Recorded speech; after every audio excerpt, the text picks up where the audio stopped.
The wizard studies में आप सभी लोगों का एक बार फिर से स्वागत है। अंतर्राष्ट्रीय श्रम संगठन की भारत रोजगार रिपोर्ट 2024 प्रकाशित हुई है, जिसको लेकर के भारत सरकार अंतर्राष्ट्रीय श्रम संगठन में शिकायत दर्ज कराने को लेकर कह रही है। तो आइए देखते हैं इस रोजगार रिपोर्ट में क्या है।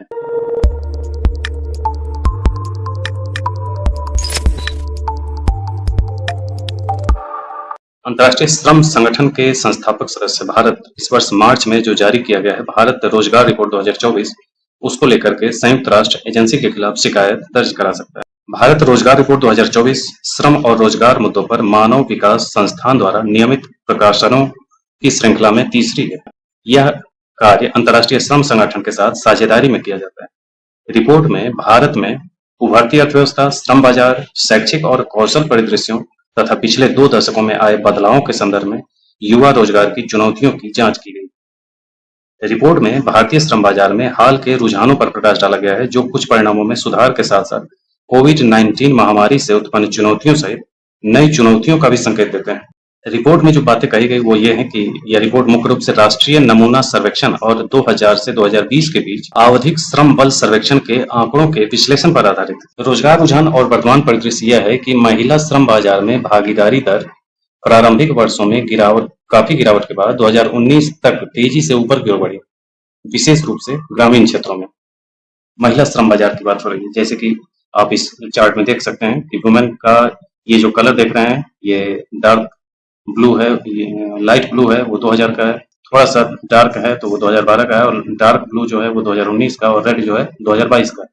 तो आप देख रहे हैं कि 2000 में जो महिलाओं की भागीदारी थी वो अच्छी खासी थी, फिर वो गिरावट आई 2012 तक, और 2019 में और ज्यादा गिरावट आई, और 2022 में कुछ सुधार हुए, लेकिन 2012 के आसपास के पहुंचते हैं। इसके बाद भारतीय श्रम बाजार की सबसे महत्वपूर्ण विशेषताओं में से एक यह है कि कार्यबल का कृषि से हटकर गैर कृषि क्षेत्र की ओर धीरे धीरे और लगातार स्थानांतरण हो रहा है। भारत में रोजगार मुख्यतः स्वरोजगार और आकस्मिक रोजगार, इस बात को लेकर के ही समस्या है। लगभग 82% कार्यबल अनौपचारिक क्षेत्र में कार्यरत है तथा लगभग 90% अनौपचारिक रूप से कार्यरत है, यानी कि अस्थायी तौर पर जो मजदूर काम करते हैं वो 90% की स्थिति है उनकी अनौपचारिक रूप से कार्य करने में। जबकि 2012 से 22 के दौरान आकस्मिक मजदूरों की मजदूरी में मामूली वृद्धि का रुझान बना रहा, वहीं नियमित श्रमिकों की वास्तविक मजदूरी या तो स्थिर रही या उसमें गिरावट रही। विभिन्न राज्यों के रोजगार परिणामों में भारी भिन्नताएं हैं, जिन्हें इस रिपोर्ट के लिए तैयार किए गए रोजगार स्थिति सूचकांक के माध्यम से दर्शाया गया। भारत में प्रवासन के स्तर को आधिकारिक सर्वेक्षणों के माध्यम से पर्याप्त रूप से दर्ज नहीं किया जाता है। भविष्य में शहरीकरण और प्रवास की दर में काफी वृद्धि होने की उम्मीद है। अनुमान है कि 2030 तक भारत में प्रवास दर लगभग 40% हो जाएगी और शहरी आबादी लगभग 607 मिलियन हो जाएगी। ये सब आंकड़े काफी सरकार को समस्या दे रहे हैं। युवा रोजगारों की चुनौतियों की बात उसमें कही गई है कि जनसंख्या का एक बड़ा हिस्सा कार्यशील आयु का है तथा यह आशा की जाती है कि भारत कम से कम अगले 1 दशक तक संभावित जनसांख्यिकीय लाभांश क्षेत्र में रहेगा। जनसांख्यिकीय लाभांश को समझ लीजिए कि जनसांख्यिकीय लाभांश का मतलब होता है कि जब देश की अधिकतम कार्यशील जनसंख्या युवा हो तो उसे जनसांख्यिकीय लाभांश कहा जाता है। लेकिन देश के एक महत्वपूर्ण मोड़ यह है कि क्योंकि युवा आबादी जो 2021 की कुल जनसंख्या का 27% है, 2036 तक घटकर 23% रह जाने की उम्मीद है। यानी कि ये पहले से कहा जा रहा है कि लगभग भारत की जो अधिकतम जनसंख्या युवा है ये ज्यादा से ज्यादा 2040 तक के आसपास रहेंगी। उसके बाद भारत की जो अधिकतम आबादी है उसकी आयु बढ़नी शुरू हो जाएगी। तो ये जो दौर था ये लगभग 2020 से लगातार जनसांख्यिकीय लाभांश की बात चल रही है कि उसको अगर रोजगार नहीं दिया गया तो वो भारत इस दौर को खो देगा। कारण क्या है कि जो युवा कार्यबल हैं, देश के बहुत बड़े वर्ग हैं, बहुत बड़ी जनसंख्या है युवा कार्यशील जनसंख्या की, और उसमें परसेंटेज बहुत ज्यादा है। अगर 27% हम 21 के आंकड़े के आधार पर मान लें तो ये भी बहुत बड़ी जनसंख्या है। अगर 27% जनसंख्या को रोजगार नहीं मिला तो फिर वो जो लाभ भारत को मिलता कि भारत की ग्रोथ रेट फुल स्पीड में आगे बढ़ती, उसका लाभ नहीं मिल पाएगा भारत को। आगे देखें कि प्रत्येक वर्ष लगभग 7 से 8 मिलियन युवा श्रम बल जोड़ते हैं, जिनके उत्पादक उपभोग से भारत को जनसांख्यिकीय लाभांश प्राप्त हो सकता है। श्रम बल में युवाओं की भागीदारी वयस्कों की तुलना में बहुत कम रही है, जिसमें दीर्घकालिक गिरावट की प्रवृत्ति रही है। 2000 से 2019 के बीच में गिरावट देखी गई है, जिसका मुख्य कारण शिक्षा में अधिक भागीदारी है। युवा बेरोजगारी लगभग 3 गुना बढ़ गई। 2000 में 5.7% से 2019 में 17.5% हो गई, लेकिन 2022 में घटकर 12.1% हो गई।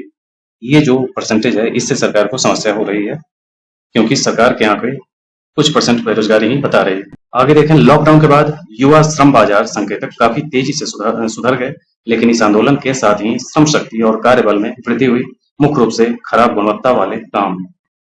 रिपोर्ट में कार्रवाई के लिए 5 प्रमुख नीति क्षेत्र में प्रकाश डाला गया है कि जो सामान्य रूप से विशेष रूप से भारत में युवाओं पर लागू होते हैं।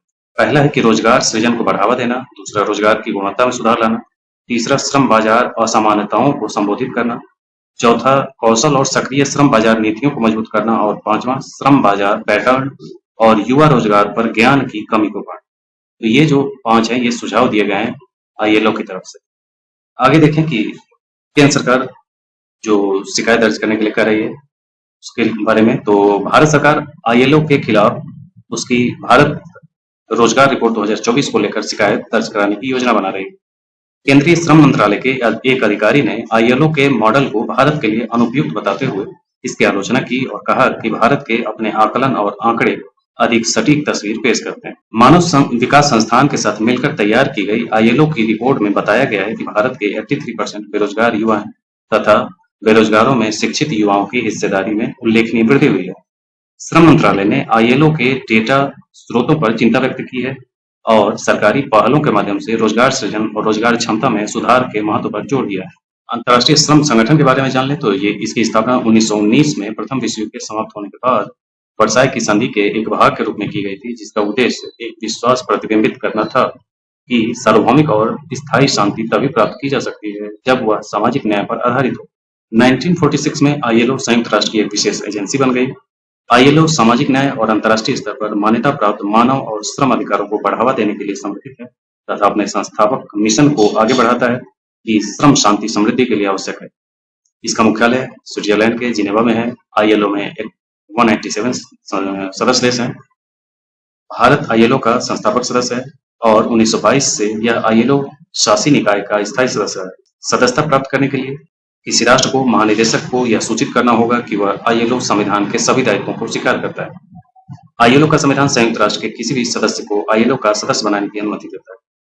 तो ये आईएलओ का यानी अंतर्राष्ट्रीय श्रम संगठन की रिपोर्ट और अंतर्राष्ट्रीय श्रम संगठन के बारे में महत्वपूर्ण पॉइंट्स। मिलते हैं इसी टाइम के अन्य वीडियो के साथ अगले वीडियो में। आज के लिए इतना ही। धन्यवाद।